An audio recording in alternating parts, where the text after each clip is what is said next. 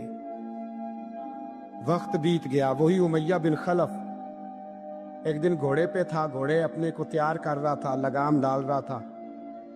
حضور علیہ السلام گزرے تو فرمایا کیا کر رہے ہو؟ کہنے لگے اس گھوڑے پر بیٹھ کے آپ کو شہید کروں گا۔ تو حضور فرمانے لگے تیاری کر لے، تجھے قتل میں نہیں کرنا ہے۔ پھر جنگ کے موقع پہ نا ہلکی سی خراش لگائی رسول پاک نے اسے، یا گلے پہ، تڑپتا تھا، روتا تھا، سسکتا تھا۔ لوگ کہتے تھے امیہ کیا ہو گیا، اتنا سیانہ بندہ یہ کیا کرتا ہے؟ تو کہنے لگا تمہیں پتہ نہیں مجھے تکلیف کتنی ہے، ضرب تو چھوٹی ہے پر تمہیں پتہ نہیں لگائی کس نے ہے تو چھوٹی پر تمہیں خبر نہیں کہ لگائی کس نے ہے، کس نے یہ ضرب لگا دی ہے۔ پھر تڑپ کر سسک کر مرا۔ حالات بدل جاتے ہیں، حالات میں تبدیلیاں آ جاتی ہیں۔ اگر بیماری آ گئی، کوئی پریشانی آ گئی، کہیں کوئی اپنا دنیا سے چلا گیا تو یہ ذاتی تکلیف ہے، اس پر بھی صبر کرنا۔ اور اگر اپنوں نے، بیگانوں نے، کوئی تکلیف پہنچا دی، کوئی اذیت دے دی. وہ اذیت کئی صورتوں میں ہو سکتی ہے. تانا بھی ایک اذیت ہے، طنز بھی ایک اذیت ہے. کسی شخص کے بارے میں غلط کلمہ کہنا بھی ایک اذیت ہے. اور مقابلے میں کھڑے ہو جانا، لڑائی کرنا، یہ بھی ایک اذیت ہے. اس پر بھی صبر کرو، ورابطو، اور اس طرح کرو کہ کمر بستہ رہو، جد و جہد کرتے رہو. واتقوا اللہ، اللہ سے ڈرو، لعلکم تفلحون، تاکہ تم کامیاب ہو جاؤ. صبر جب آپ کرتے ہیں نا اور صبر کا ارادہ کرتے ہیں تو اللہ تعالیٰ صبر کی توفیق بھی عطا فرماتا ہے. ہم نے یہ دیکھا ہے کہ ہمارے پاس نعمتوں کی کمی نہیں، ہمارے فریزر خوراک سے بھرے ہوئے، ہمارے دسترخوانوں پہ انواع و اقسام کی چیزیں چنی ہوئی ہیں، ہماری الماریوں میں کئی ہمارے لباس تیار شدہ لٹکے ہوئے ہیں، ہماری جیبوں میں ہماری ضرورت کا سرمایہ اللہ نے ہمیں دے دیا ہے. لیکن اس کے باوجود جو لوگ ایک دوسرے سے پیار نہیں کر پا رہے، جو ایک دوسرے کے قریب نہیں جا پا رہے، اس کی وجہ یہ ہے کہ صبر نہیں رہا، حوصلہ نہیں رہا، کسی چیز کو برداشت کرنا ہمارے مزاج کا حصہ ہی نہیں رہا. ہم نہ بڑی جلدی ہے، ہمیں دعا کرائی ہے تو آج شام تک مسئلہ ٹھیک ہونا چاہیے، دعائی کھائی ہے تو طبیعت شام تک ٹھیک ہونی چاہیے. اگر ہم راہ حق کے مسافر ہیں تو شام کو ہمیں قرب الہی مل چکا ہو، حضور کی بارگاہ کے ہم حضوری ہو چکے ہیں. ایسا نہیں، آپ وقت دے، سفر کو جاری رکھے، تسلسل کے ساتھ سفر کرے، سفر کے لیے جتنے اسباب کی ضرورت ہے وہ سارے اکٹھے کرے، محنت پوری کرے، جد و جہد پوری کرے، ہمت پوری کرے، لیکن پھر نتیجہ اپنے رب کریم پہ چھوڑ دے، پھر رزلٹ اپنے اللہ. کئی دفعہ ہماری چاہت اور ہوتی ہے، اللہ کی حکمت اور ہو، تو اللہ کی حکمتوں پر بہت ساری چیزوں کو چھوڑے. کہا ربنا افرغ علینا صبرا، اے اللہ ہم پر صبر انڈیل دے، اللہ ہم پر صبر انڈیل دے، ہمارے اوپر صبر بھیج دے، ڈال دے ہمارے اوپر صبر. وثبت اقدامنا، اور ہمارے پیر جما دے. فانصرنا علی القوم الکافرین، اور کافروں کے مقابلے میں ہماری مدد فرما، کافروں کی قوم پر ہماری مدد فرما. اے اللہ ہم پر صبر انڈیل دے اور ہمارے پیروں کو استقامت عطا کر دے. کمزور باتیں کرنی چھوڑ دیں، مایوسی کے جملے اپنی زندگی سے نکال دیں. ہم مسلمان ہیں، آپ بیمار ہو گئے ہیں تو یہ بھی خدا کا فضل ہے، گناہ معاف ہوں گے. اگر اللہ تعالیٰ نے فقیر بنا دیا، غریبی آ گئی ہے تو یہ بھی فضل ہے، امیروں سے پہلے جنت میں جائیں گے. اگر اللہ تبارک و تعالیٰ نے کسی جگہ آپ کو مکان نہیں دیا اور دوسرے کو دے دیا ہے تو آپ وہ لوگ ہیں جو عظیم سنت ادا کر رہے ہیں سیدنا بلال حبشی کی. اگر کسی جگہ کوئی کمزوری آ گئی ہے، کوئی پیچھے رہ گئے ہیں تو یہ خدا کا فضل ہے. اللہ تعالیٰ نے چاہا ہمارے لیے جو فیصلہ تو ہم اس پہ راضی ہیں. لیکن اپنی زندگی اور شکوے اتنے بڑھا لیے، ہم نے اتنے بڑھا لیے کہ لوگوں سے شکوے کرتے کرتے رب رسول سے بھی شروع کر دیے. غلام بھی کبھی شکوہ کرتا ہے، آقا کا بھی شکوہ ہوتا ہے، بندہ بھی کبھی شکوہ کرتا ہے، رب کا بھی شکوہ ہوتا ہے، یہ بھی کبھی ہوتا ہے. آپ نہ مانے پر یہ شکوہ ہے کہ میں بڑے ڈاکٹروں کے پاس گیا ہوں، آرام نہیں آیا. نہ مانے پر یہ شکوہ ہے میں نے کبھی کسی کو ستایا تو نہیں پر میرے حالات بھی ٹھیک ہوتے ہیں. آپ نہ مانے پر یہ شکوہ ہے کہ فلانے کے پاس دولت زیادہ ہے، اس نے پتہ نہیں وہ آگے نکل گیا اور میں پیچھے رہ گیا. نہ مانے پر یہ شکوہ ہے. کس سے کر رہے ہو؟ رب رسول سے. وہ آس بولے تے دی مہربانی، اساں تے لاڈ ہی لڑاونے. کس سے شکوہ کر رہے ہو؟ خدا کے بندو، غلام غلامی کرتے ہیں تو شکوے کرتے ہیں کوئی. میں نے سنا ہے، مجھے پکا نہیں پتا، میں نے سنا ہے کہ ہوا تیز ہو تو جہاز کی سپیڈ لوگ بڑھا دیتے ہیں. مخالف سمت اگر ہوا تیز ہو تو جہاز کی سپیڈ یعنی وہ اگر تیز چل رہی ہے تو ادھر سے بھی تیز چلے گی تو اس کا سینہ ذرا جلدی چیرا جائے گا اور آگے بڑھے گی. صبر اور استقامت اگر آپ نے زندگانی میں آگے بڑھنا ہے تو ان دو چیزوں کا وجود آپ کے ساتھ ہونا بڑا ہی ضروری ہے. ہمارے مزاجوں میں بڑی جلدی بے صبری آ جاتی ہے، باعث سے بات نہیں ہوتے، کسی بات میں ٹھہراؤ نہیں ہوتا، طبیعت کے اندر وہ والا مزاج نہیں ہوتا جو انسان کو آگے لے کے چلتا ہے، جو اس کو آگے بڑھاتا ہے.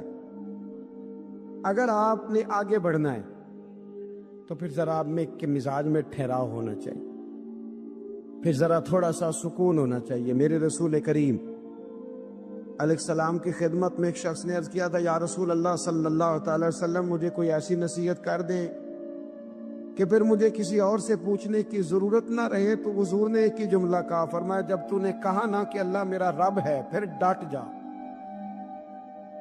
پھر اس پہ ڈٹ جا، پھر کھڑا ہونا سی. جب آپ میں استقامت ہوتی ہے، صبر ہوتا ہے. دیکھیں حالات جب بگڑے تو انہیں صحیح ہونے میں ٹائم لگتا ہے کہ فوراً ٹھیک ہو جاتے. آپ بیمار ہو گئے، تکلیف ہوئی، کوئی آپ کو بیماری لگ گئی، آپ ڈاکٹر صاحب کے پاس گئے، انہوں نے آپ کو دیکھا، ٹریٹمنٹ کی، پھر دوائیاں لکھیں،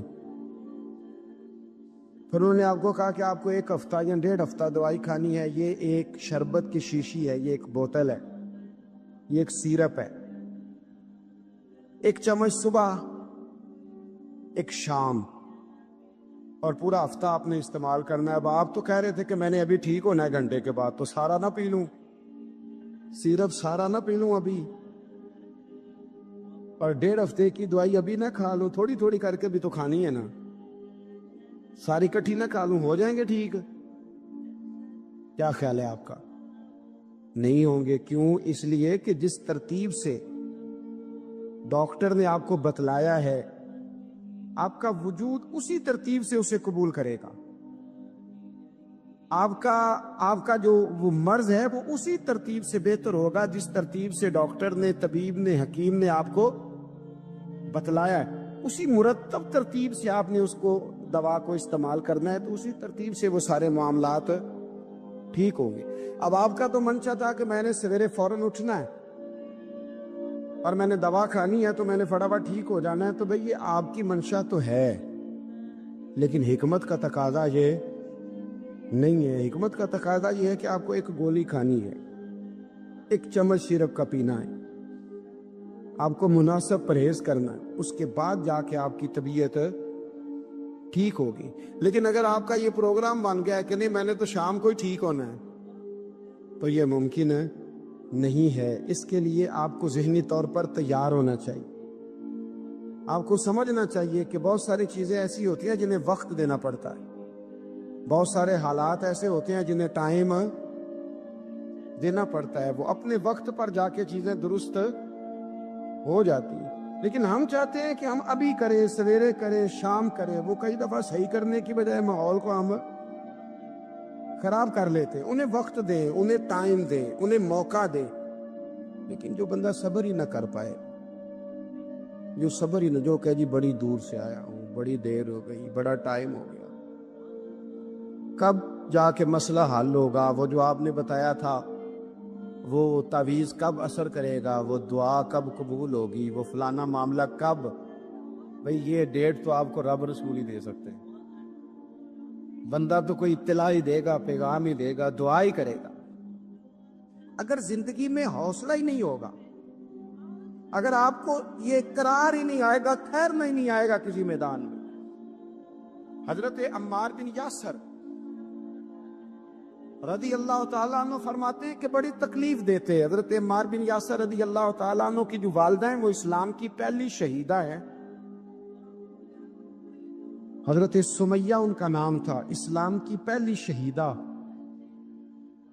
ان کے زیر ناف ابو جہل نے نیزہ مار کے انہیں شہید کر دیا. حضرت عمار بن یاسر رضی اللہ تعالیٰ عنہ فرماتے کہ کہ میرے والد کو اتنی تکلیفیں دی گئیں کہ وہ ان اذیتوں کی وجہ سے دنیا سے پردہ کر گئے۔ حضرت عمار بن یاسر کو خود کافر اتنا مارتے تھے کہ وہ اپنی حواس کھو بیٹھتے تھے اور ایسی باتیں کرتے تھے کہ سمجھ نہیں آتی تھی کہ یہ عمار بن یاسر بول رہے ہیں۔ اتنی سخت اذیت دیتے، اتنی سخت۔ دکھ قبول محمد بخشا، راضی رہن پیارے، دکھ قبول محمد بخشا، بس راضی رہن۔ اتنی تکلیف دیتے کہ حضرت عمار بن یاسر حواس کھو بیٹھتے، تکلیف میں آتے، بڑا سہا، بڑا برداشت کیا۔ ایک دن میرے رسول پاک تشریف لائے اور حضور نے کہا، او آل یاسر میں تمہیں مبارک دینے آیا ہوں، رب کریم نے تمہارے لیے جنت میں مکان بنا دیے ہیں۔ حضور نے تمہارے لیے، اللہ نے تمہارے لیے جنت میں مکانات، تمہیں مبارک ہو۔ تمہاری اذیتیں، تمہاری تکلیفیں، تمہارے درد، تمہاری راتیں کام آ گئیں۔ مالک نے تمہارے لیے مکانات بنا دیے ہیں، حالات ٹھیک کر دیے ہیں، طبیعتوں میں بہتری آ گئی ہے۔ میرے محبوب کریم، رؤوف الرحیم، سید عالم، نور مجسم، شفیع معظم، آقا دو عالم صلی اللہ تعالی علیہ وسلم نے انہیں خوشخبری سنا دی۔ حضرت عمار کہتے ہیں پھر حالات بدلے، پھر میں نے جو مجھے اذیتیں دینے والے تھے میں نے انہیں گڑھوں میں گرتے دیکھا۔ آپ فرماتے ہیں ابو جہل کی لاش اٹھانے والا بھی بدر میں کوئی موجود نہ تھا، اور ابو لہب جو مجھے تکلیفیں دیتا تھا وہ مکے کے چوک میں مرا ہوا پڑا تھا، پر کوئی اس کے قریب جانے والا بھی موجود نہ تھا، کوئی نہیں تھا۔ آپ فرماتے ہیں وہ حالات، حضرت عمار کا اپنا کیا حال ہوا؟ حضرت خالد بن ولید رضی اللہ تعالیٰ عنہ بڑے بہادر ہیں۔ حضور نے فرمایا یہ اللہ کی تلوار ہے، یہ اللہ کی، بڑے بہادر تھے، بڑے شیر دل تھے۔ فرماتے ہیں کبھی معذرت نہیں کرنی پڑی، کبھی جھکنا نہیں پڑا، کبھی کسی کی منت نہیں کی۔ اللہ نے طاقت اتنی عطا فرمائی تھی، ہمت، حوصلہ، صبر، استقامت اتنا دیا، کبھی کسی جگہ پشت نہیں لگی۔ لیکن فرماتے کسی وجہ سے نہ ایک دن میرا عمار بن یاسر کے ساتھ کسی بات پہ اختلاف رائے ہو گیا، جھگڑا ہو گیا۔ توجہ ہے میری بات پر؟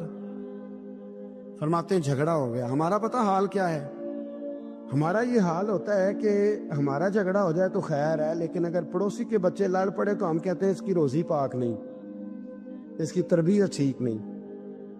ہمارا بھائیوں سے رٹا ہو جائے تو معاملہ اور ہے، کسی کا ہو جائے تو معاملہ اور ہے۔ میں بیمار ہو جاؤں تو آزمائش ہے، اور سامنے والا بیمار ہو جائے تو سزا ہے۔ پھر کیا ہے؟ بلکہ پنجابی کہتے ہیں کیتیاں نو پھڑیا ہے، یہی کہہ دیتے۔ اور میں بیمار ہو جاؤں تو آزمائش آ گئی اللہ کی طرف سے۔ ایسا نہ کرے۔ ہمارا فتویٰ اپنے حق میں اور ہوتا ہے، سامنے والے کے معاملے میں اور ہوتا ہے۔ حضرت عمار بن یاسر کی بات کر رہا تھا، جناب عمار بن یاسر رضی اللہ تعالی عنہ۔ حضرت عمار بن یاسر کہتے ہیں کہ حضرت خالد بن ولید کے ساتھ، جناب خالد بن ولید کہتے ہیں میری ان کے ساتھ نہ کسی بات میں اختلاف رائے ہو گیا، تو میں اب دلیر آدمی تھا، شیر آدمی تھا، کبھی جھکا نہیں تھا، کبھی کوئی معاملہ نہیں ہوا تھا، کبھی کوئی ایسی بات نہیں ہوئی تھی۔ آپ فرماتے ہیں جب رائے کا اختلاف ہو گیا نا، بات ذرا آگے بڑھ گئی تو نبی کریم صلی اللہ علیہ وسلم تک بات پہنچی، تو میرا یہ خیال تھا کہ حضور میری بھی سنیں گے، عمار بن یاسر کی بھی سنیں گے، پھر حضور کوئی فیصلہ کریں گے، پر قربان جاؤں۔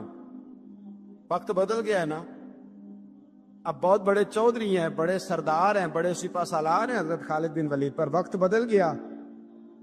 تو حضرت خالد بن ولید کہتے ہیں جب میں نے نبی کریم کی بارگاہ میں بات عرض کی، حضور تک بات پہنچی، تو میرے مصطفیٰ نے موٹی سی بات ارشاد فرمائی۔ رسول کریم فرمانے لگے بھئی بات مختصر سی ہے، جس نے عمار کو راضی کر لیا اس نے مجھے راضی کر لیا، اور جس نے اسے ناراض کیا اس نے مجھے ناراض کیا۔ فرماتے ہیں بس میری قیمت پڑ گئی، میرا قد اونچا ہو گیا۔ حضرت خالد بن ولید کہتے ہیں میں نے بھی کہا اب بات کیا کرنی ہے، اب تو گزارش ہی کرنی ہے۔ اب مدعا کیا سنانا ہے، اب تو بات کرنی ہے۔ فرماتے میں آگے بڑھا اور جیسے بھی ہوا میں نے حضرت عمار بن یاسر کو راضی کیا۔ حضرت عمار کہتے ایک وقت وہ تھا اور ایک وقت یہ ہے، جب دونوں وقتوں کو دیکھتا ہوں تو کہتا ہوں الحمدللہ رب العالمین۔ یہ ساری تعریفیں اس رب کے لیے ہیں جو تمام جہانوں کو پالنے والا۔ دیکھیں کچھ ایسی اذیتیں ہوتی ہیں جو اذیت ناک ہوتی ہیں، لیکن اگر غلامی میں آ جائے نا آپ تو وہ اذیت ناک نہیں ہوتی، اس چبن میں مزہ آنے لگتا ہے۔ کئی درد بھی مزیدار ہوتے ہیں، کئی درد بھی، کبھی زخم ٹھیک ہونے پہ آ جائے نا تو اسے چھیڑو تو مزہ آتا ہے، اس لیے کہ کچھ درد بھی مزیدار ہوتے ہیں۔ آتش سے کسی نے کہا تو روتا بڑا ہے، اس نے کہا معبود کی یاد میں تڑپتا ہوں، ابھی تو ایک دل ہے، میرے تو خواہش تھی کبھی دو ہوتے نا تو صحیح کر کے تڑپتا۔ رب نے دل ایک بنایا، کہتا وہ مزہ دیا ہے تڑپنے کہ میری آرزو ہے یا رب میرے دونوں پہلوؤں میں دل بے قرار ہوتا۔ حضرت مولا رومی نے مثال دی ہے۔ جناب رومی فرماتے ہیں کہ بغیر محنت کے لوگوں کو اللہ نے نعمتیں دی ہیں تو انہوں نے شکر ہی نہیں ادا کیا۔ اندھے سے پوچھ آنکھ کی قدر کیا ہے، پوچھ اندھے سے، پوچھ معذور سے کہ ٹانگوں پہ چلنا کتنی بڑی نعمت ہے، کبھی پوچھ اس سے جس کا مکان تو ایک کنال میں ہے پر رونے والا بچہ کوئی بھی نہیں، پوچھ اس سے جس کی جیبیں دولتوں سے بھری ہوئی ہے پر کوئی نہیں کہتا کہ ابا 10 روپے دینا، پوچھ یہ کتنی بڑی تکلیف ہے۔ حضرت رومی نے لکھا ہے، وہ فرماتے ہیں کہ ایک والد تھا تو اس نے بڑی دولت کمائی تھی تو اس کا بیٹا بے دریغ ہی اڑاتا رہتا تھا، کبھی ادھر پیسے بھگا دیے، کمائے نہیں تھے نا، محنت نہیں نہ کی تھی، کمائے نہیں تھے۔ والد بڑا سمجھاتا تھا پر سمجھ نہیں آتی تھی، لیکن اس کے ابا کے ذہن میں ایک بات آئی، وہ کہنے لگا بیٹے یار میں کنگال ہو گیا ہوں، اچانک حالات خراب ہو گئے، ایک آنا مجھے چاہیے، دوائی خریدنی ہے، کہیں سے لے کے آؤ۔ اس نے کہا ابا مسئلہ ہی کوئی نہیں، یار ہی بڑے ہیں، بہت سارے لوگوں کے ساتھ رات میں جاتا ہوں روٹی کھانے ہوٹل میں، کئی ہیں جو میرا انتظار کر رہے ہوتے ہیں، فیس بک والے اور جناب وہ سیلفی والے، بڑے سارے ہیں جو کہتے ہیں تیرے بغیر گزارا ہی نہیں، بڑے ہیں جو روز سویرے اٹھ کے پہلے مجھے السلام علیکم کا میسج کرتے ہیں پھر اس کے بعد کسی اور سے، بڑے ہیں کوئی مسئلہ ہی نہیں۔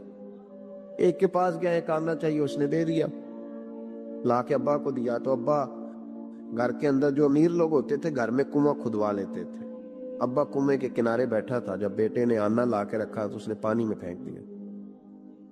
اگلی صبح پھر کہا بیٹے ایک آنے کی ضرورت ہے، دوا خریدنی ہے، اس نے کہا مل جائے گا۔ 2 4 5 دوست ابھی ہیں بڑے مالدار، ان سے جا کے کہا، ایک سے آنا لایا، ابے نے پھر پھینک دیا، تیسرے دن بھی پھینک دیا، چوتھے دن بھی، یار اب ختم ہو گئے۔ کچھ آہستہ آہستہ دوستوں کو پتہ چل گیا کہ کنگال ہو گیا ہے، خبر پھیل جاتی ہے نا، اب بھوکا ہو گیا، اب آہستہ آہستہ موبائل بند ہونے لگے، آہستہ آہستہ جو ہے وہ نمبر بلاک ہونے لگا، حالات بگڑ گئے۔ اب جب اسے پتہ تھا کہ یار تو اب دروازہ کھٹکھٹاتا ہوں تو کہتے ہیں کہ اسے کہہ دو میں گھر نہیں، ابا نے تو آنا مانگنا ہے اور میں بے دریغ دولت ابا کی اڑاتا رہا ہوں، اب یہ بھی نہیں کہہ سکتا کہ مجھے دیتا کوئی نہیں۔ شہر سے باہر نکل گیا، سارا دن مزدوری کی، جد و جہد کی، کبھی کام کیا نہیں تھا، ہاتھوں پہ چھالے پڑ گئے۔ بڑا مشکل ہوتا ہے جن لوگوں نے کام نہ کیا ہو، انہیں کرنا پڑ جائے تو تکلیف کا شکار ہو کے ایک آنا کمایا، شام کو لا کے والد کی ہتھیلی پہ رکھا تو اس نے پھینکا نا جب کنویں میں تو چیخ پڑا، کہنے لگا ابا جی آپ سیانے بیانے بندے ہیں، روز پیسے لا کے دیتا ہوں، کنویں پھینک دیتے ہو، کوئی کرنے والی بات کرو، نہیں دوائی کھانی تو نہ کھاؤ، ضائع کیوں کرتے؟ بیٹے کو باپ نے تھپکی دے کے بٹھا لیا، اس نے کہا بیٹا میں نے پہلے دن تو نہیں پھینکا، تو 7واں دن میں روز پھینکتا ہوں، آج تیری چیخیں کیوں نکلی؟ کہنے لگا ابا پہلے ادھار کے تھے آج مزدوری کے ہیں۔ نہیں سمجھ آئی بات؟ پہلے بولیے اور آج میری محنت ہے، مزدوری ہے، جد و جہد ہے۔ تو والد کہنے لگا بیٹے یہی میں تجھے سمجھانا چاہتا تھا، وہ میری بھی محنت کے ہیں جو تجھ روز یاروں کو کھلا آتا ہے، میں نے بڑی جد و جہد سے جمع کی ہے، میں کنگال نہیں ہوا، صرف تجھے سمجھانا تھا۔ او بھائی یہ آنکھیں تیری محنت کی نہیں نا، اس لیے تو شکر نہیں ادا کرتا۔ یہ وجود، یہ ٹانگیں، یہ شعور، یہ تیری جدوجہد کا نہیں. جو عقل کی دولت اللہ نے دیا نا، یہ تیری محنت کی نہیں. اگر محنت کی ہوتی تو سجدے میں پڑا رہتا، تو خیال کرتا. اللہ نے آنکھیں دی ہیں قرآن دیکھنے کے لیے. جب وہ کسی گندی چیز کو دیکھتا ہے تو ناشکری کرتا ہے. جب غلط طرف اٹھاتا ہے یہ چیزیں تو ناشکری کرتا ہے. صاحبو یاد رکھنا اور اس پر ضرور غور کرنا کہ جب نعمتوں کا شکر ادا نہ کیا جائے تو پھر ہمیں استغفار کا حکم دیا گیا. پھر کیا کرنا ہے ہم نے؟ استغفار کہ یا اللہ ہم تیری نعمتوں کا شکر ادا نہیں کر سکے تو ہمیں معاف فرما دے، تو ہم سے درگزر فرما، معاف فرما. ایک استغفار اس بات کا ہے کہ دیکھیں نا، یہ رسول پاک علیہ السلام کا فرمان، یہ حدیث امام رازی نے لکھی ہے. اور نبی پاک کی فرمان کے لحاظ سے جو چیز ہمارے سامنے آئے نا، اس پر ہماری آنکھیں بھی کھل جانی چاہیے، دل بھی کھل جانا چاہیے. کہ کوئی خاص ہی بات تھی جو حضور نے بیان فرمائی صلی اللہ علیہ وسلم. سرکار دو عالم علیہ السلام نے فرمایا ایک آدمی نے 500 سال بغیر ریاکاری کے اللہ کی عبادت کی. کتنے سال؟ یہ 5 سال نہیں ہوتی بغیر ریاکاری کی. تہجد پڑھنے والا جب تک 6 لوگوں کو بتا رہا نا دے تہجد پڑھی ہے، اتنی دیر تو تہجد آگے بڑھتی نہیں. کم از کم 6 بندوں کو پتا ہونا چاہیے. اور میرے جیسے حاجی نمازیوں کا تو دل کرتا ہے کہ وظیفے پہ بندہ رکھا جائے جو تعریفیں کرے صبح و شام. حاج صاحب کی کیا بات ہے، حضرت صاحب کی وظیفہ دیں گے اس کو مہینے کا، وہ تعریف کرے کھول کے کہ آپ کی بڑی بات. یہ مرض ہے، تعریف سننا نا یہ بیماری ہے. اس نے جھوٹ کو جنم دیا ہے، بہت بڑا مرض ہے. حضرت سعدی نے اس پر بہت بڑے مقالہ جات لکھے اور فرماتے ہیں یہ مرض کچھ لوگوں میں بہت زیادہ ہوتا ہے. ایک امیروں میں، امیر لوگ ناراض نہ ہو جائیں پر انہوں نے کہا ہے تو کوئی حکمت ہوگی نا. امیروں میں تعریف سننے کا مرض بہت زیادہ ہوتا ہے. فرماتے ایک بادشاہوں میں اور تیسرا عورتوں میں، ان میں یہ بیماری بہت زیادہ ہوتی ہے. کوئی تعریف نہ کرے تو خود اپنی کرنی شروع کر دیتے ہیں. خود ہی کہہ دیتے ہیں کہ وہ کیا بات سی، میرے ابا جی تے وہ تے 100 ہل چلدا سی تے 150 بندہ ٹکر کر. ابا جی تے چھڈ تو دس تیرے کنے چل دین، تیرے کو کنے بندے روٹی کھاندے، اپنی بات کرنا. اقبال کہتے تھے تو وہ آباد تمہارے ہی مگر تم کیا ہو، ہاتھ پہ ہاتھ درے منتظر فردا. ابا جی کی دادا جی کے چھوڑ، اپنی کر. ہمیں تو تیرا پتہ ہے، تو اپنی بات کر. تیرے اندر بھی کوئی چیز ہے کہ نہیں؟ ابا دادا تو سب کے بڑے، حضرت آدم کی اولاد ہے تو حضرت آدم نبی تھے، تو باپ دادا تو سب کے بڑے بڑے ہی ہیں. بات یہ ہے کہ اپنی بات کرنی چاہیے نا. یہ بیماری ہے، یہ نقص ہے. 500 سال بغیر ریاکاری کی عبادت، اور بیان میرے نبی کریم علیہ السلام فرما رہے ہیں 5. بولیے، یہ بہت بڑا مسئلہ ہے. دکھاوا نہ ہو، ریاکاری نہ ہو. ہم مجالس میں جاتے ہیں نا جناب، محافل میں، تو لسٹ ملتی ہے، یہ چودھری صاحب نے صدارت ہے، انہوں نے خصوصی تعاون کیا ہے، تو یہ فلانے صاحب ہے تو ان کا بھی نام لینا ہے. تو میں کبھی کبھی کہہ دیتا ہوں کہ یار آپ نے تو کہا تھا یہ نبی پاک کی تعریف کی محفل ہے، اور یہاں آپ نے لسٹ لگا دی ہے پوری تعریف کرنے والوں کی. کچھ ضروری ہے کسی کا نام لینا اور اس کا جناب ذکر کرنا اور اشتہار پہ اس کی فوٹو آنا؟ یہ کچھ ضروری ہے؟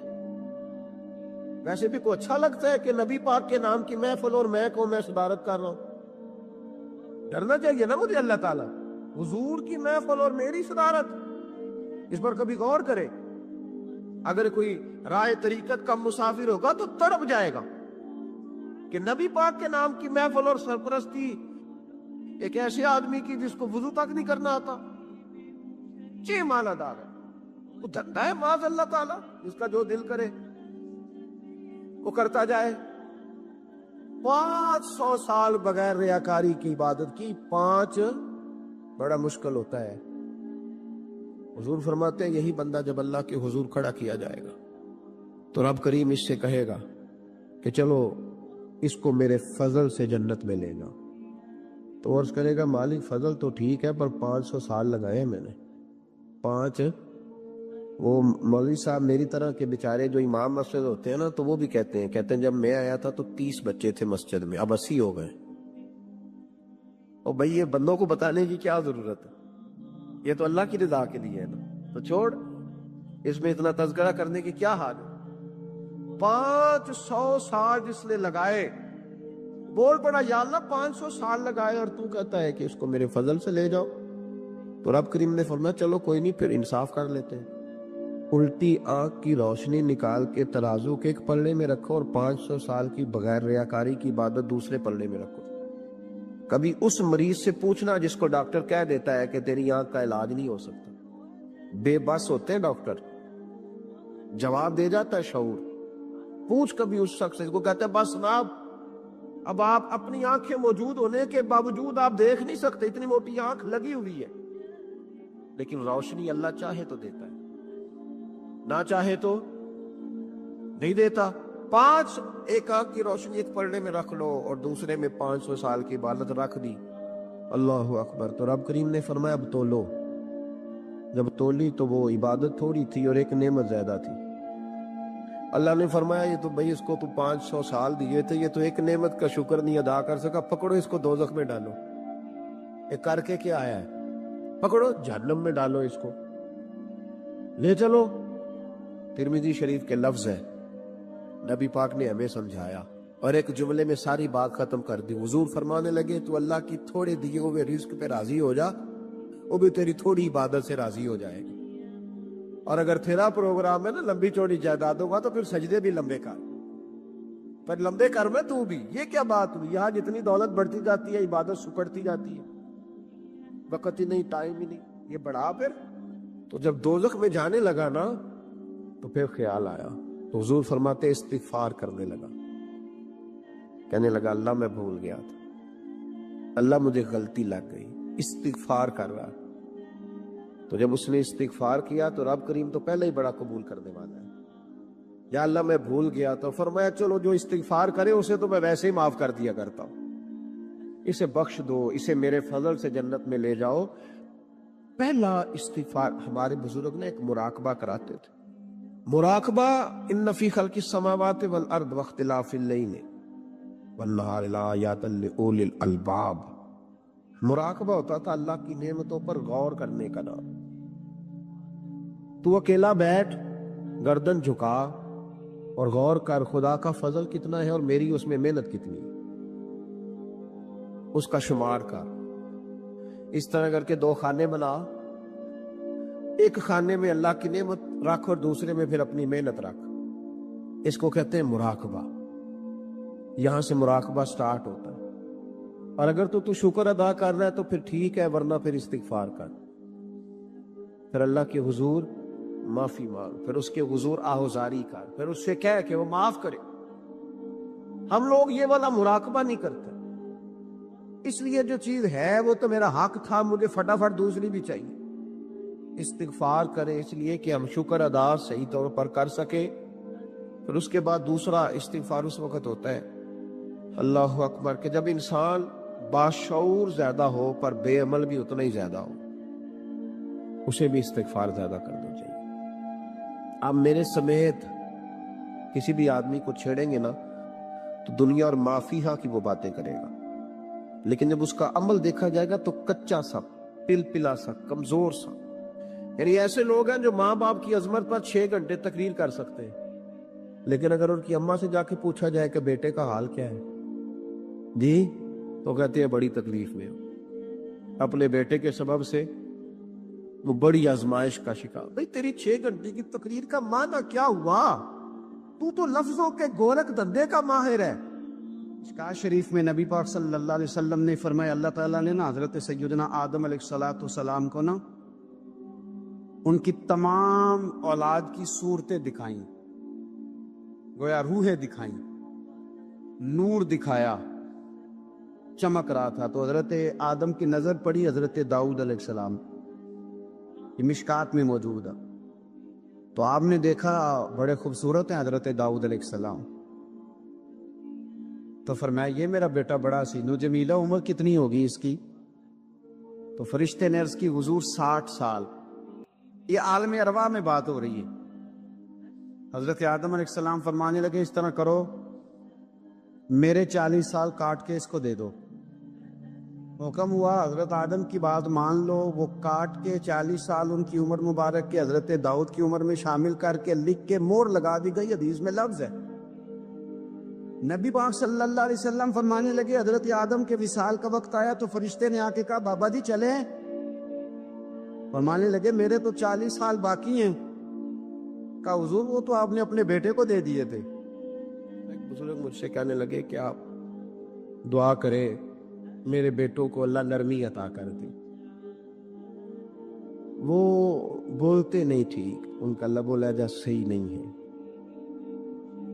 تو میں نے ان سے کہا کہ بزرگوں جہاں تک میں جانتا ہوں کوئی ایسی بات ہے تو نہیں. تو وہ کہنے لگے کہ جس طرح آپ سمجھتے ہیں نا ہمارے رشتہ دار بھی اور اہل علاقہ سارے یہی سمجھتے ہیں، پر میں تکلیف میں ہوں، میری بیوی تکلیف میں.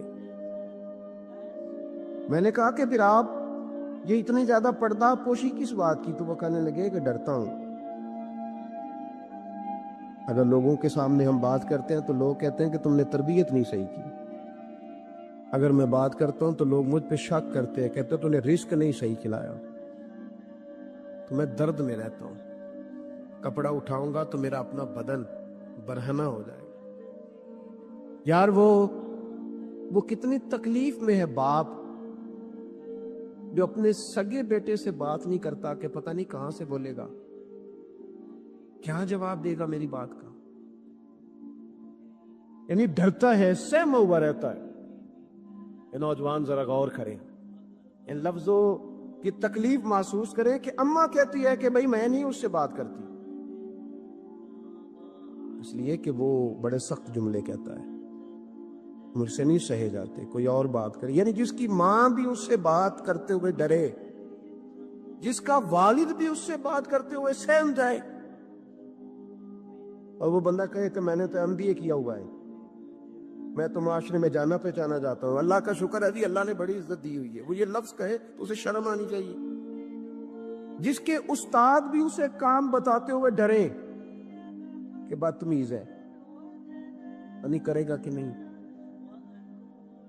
اگلے لفظ اس سے بھی خطرناک ہیں جس کا مرشد بے جھجک جسے کام ہی نہ بتا سکے اور جس کو کام کہنا ہی چھوڑ دے، جس کے حوالے سے لوگ خاموش ہو جائیں کہ بس مطلب کیا ضرورت ہے، جب اس پہ بات بوجھ بنے گی. تو اس شخص کو پھر سوچنا چاہیے نا کہ وہ زندگی کس لیے گزار رہا، اس کا پھر انداز کیا ہے. بزرگ جن کی وجہ سے تکلیف میں ہو، آزمائش میں ہو، درد میں ہو، اور یار جو آدمی نیک ہو رب فرماتا ہے اس کا تو میں حیا کرتا ہوں، اللہ کہتا ہے اس کی تو میں قدر کرتا ہوں، میں اس کی. دیکھیں نا میرے نبی کریم صلی اللہ علیہ وسلم نے فرمایا جب سفید داڑھی والا شخص قبر میں جاتا ہے، یہ ترمذی کی حدیث ہے، تو رب کریم فرماتا ہے فرشتوں اسے عذاب نہ دینا، مجھے حیا آتی ہے. یہ سفید بال لے کے آ گیا. تو جس کی اللہ حیا کرے اس کی میں نہ کروں، اس کی نوجوان نہ کرے، اس کا سیان، جس کی اللہ حیا کرے اس کی ہم حیا ہی نہ کریں. ہمارا لب و لہجہ خطرناک اور خوفناک حد تک چلا جائے، ہمیں ڈھب اور سلیقہ ہی نہ ہو. ہم کہیں او گرم خون ہے جی ذرا احتیاط سے بات کرنا، کیا معنی ہوا اس بات کا؟ گرم خون اور ہوتا ہے اور بے ادبی والا خون اور ہوتا ہے، ان دونوں میں فرق ہوتا ہے. حضرت سعد بن معاذ رضی اللہ تعالیٰ عنہ نبی پاک صلی اللہ علیہ وسلم کے پاس آئے تو ان کے قبیلے کے کچھ نوجوان بھی وہاں بیٹھے تھے. حضرت سعد بن معاذ ان میں سے بوڑھے تھے، بزرگ تھے، اور جب وہ آئے تو وہ نوجوان بیٹھے رہے. نبی کریم صلی اللہ تعالیٰ علیہ وآلہ وسلم نے پہلے ان نوجوانوں کو دیکھا کہ آپ کے ساتھ کچھ دیر رہے اور چلے گئے. تو اللہ کے رسول علیہ السلام نے فرمایا تمہارے قبیلے کا بڑا تھا، تم نے اٹھ کے استقبال ہی نہیں کیا، تم نے توجہ ہی نہیں کی، تم نے اعزاز ہی نہیں دیا، تم نے یہ خیال نہیں کیا کہ ایک بڑا آیا ہے، تم نے اس کو تکلیف دی. اعزاز اکرام، بھائی کیا حرج ہوتا ہے تھوڑا سا اگر کسی بزرگ کو جگہ آگے دے دی جائے؟ اس میں کیا فرق پڑتا ہے کہ اگر آپ کسی لائن میں لگے ہوئے ہیں تو کسی بوڑھے کو کہیں کہ جناب بابا جی آپ آ جائیں. اور میرے بھائی کون سا وجود کا کوئی حصہ ٹوٹ جاتا ہے اگر کسی ضعیف کو، کسی بوڑھے کو یہ کہا جائے کہ آپ لائن سے نکل جائیں اور یہ بل مجھے دے دے میں جمع کرا دیتا ہوں؟ کیا تکلیف ہوتی ہے؟ ہمارے ہاں تو بوڑھوں کی چارپائیاں گھر میں اب علیحدہ رہتی ہیں، الگ رہتی. بیٹا اے سی والے کمرے سے نکلتا ہے اور وضاحت دیتا ہے ہر آنے جانے والوں کو کہ ابا جی کی ہڈیاں درد کرتی ہیں، لہذا وہ اے سی والے کمرے میں رہنا پسند نہیں کرتے، تو میں تو کہتا ہوں کہ یہ وضاحت آپ کو کیوں دینی پڑی؟ یہ بات تو ابا جی کو کرنی چاہیے تھی۔ یہ وضاحت جو آپ نے دی ہے یہ تو ابا جی کو دینے والی وضاحت تھی، آپ نے کیوں دی؟ ابا جی کے لیے اس طرح کا کمرہ ہے گھر میں جس طرح کا سٹور ہوتا ہے نا پرانے کپڑے رکھنے والا، وہ کمرہ ہے۔ حدیث سنانے لگا ہوں، اللہ کرے آپ کو یاد رہ جائے، اللہ کرے آپ کو یاد رہے۔ مشکات کی حدیث ہے، بڑے خوبصورت لفظ ہیں میرے نبی کریم علیہ الصلوۃ والسلام نے فرمایا، رب جو تمہیں روزی دیتا ہے نا یہ تمہارے ضعیفوں کی برکت سے دیتا ہے۔ دنیا تے آیا کوئی تیری نہ مثال دا، دنیا تے آیا کوئی تیری نہ مثال دا، میں لب کے لے آواں، میں لب کے لے آواں کتھوں سونا تیرے نال دا، دنیا تے آیا کوئی تیری نہ مثال دا، اور چہرہ تیرا نور ونڈے ساری کائنات نو، رب بھی درود بھیجے ایک تیری ذات نو، چہرہ تیرا نور ونڈے ساری کائنات نو، رب بھی درود بھیجے ایک تیری ذات نو، شیدائے زمانہ تیرے حسن و جمال دا، شیدائے زمانہ تیرے حسن و جمال دا، دنیا تے آیا کوئی تیری نہ مثال دا، اور مکہ رہنے والے مدینے جان والے ٹھڈے کھان والے سین لان والے، مکے رہنے والے مدینے جان والے ٹھڈے کھان والے سین لان والے، تیرے بنا ڈگیاں نو کوئی نہیں سنبھالدا، تیرے بنا ڈگیاں نو کوئی نہیں سنبھالدا، دنیا